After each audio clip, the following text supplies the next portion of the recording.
accompagner l'autre dans l'utilisation de la voix, dans l'utilisation du chant, de la voix parlée.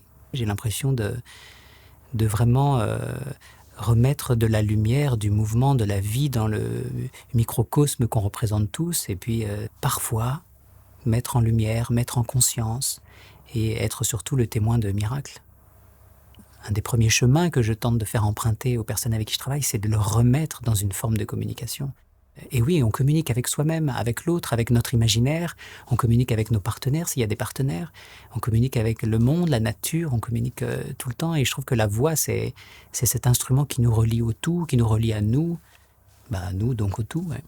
On nous apprend par exemple dans le tantra, en yoga du son, à commencer par un son franc et massif qui vient du cœur et de chanter avec joie, et puis de diminuer ce chant pour laisser la place à autre chose, à la puissance du mantra en l'occurrence. Et on nous explique et on nous fait ressentir que plus c'est subtil, plus c'est puissant.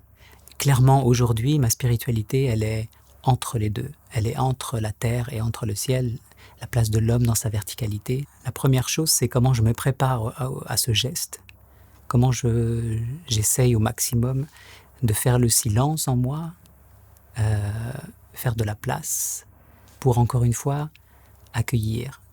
Et même les moments où on sent oh là là, c'est bien sombre aujourd'hui, ça va être difficile ou quoi, c'est souvent les moments les plus enrichissants, les plus lumineux au bout du compte. Donc oui, la façon de se préparer à ça, ou le premier geste qu'on ferait, ce serait faire silence. Le silence qui est derrière le son, quand on se prépare à méditer avec la voix ou quoi. Entendre autant le silence que la vibration qu'on est en train de provoquer. Voir aussi comment ils se répondent, comment notre environnement vibre autour de nous, comment on le fait vibrer.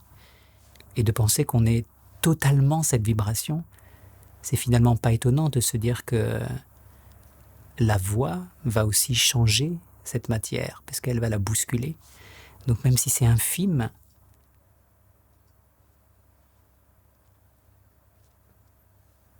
on en vient à comprendre comment la voix peut soigner.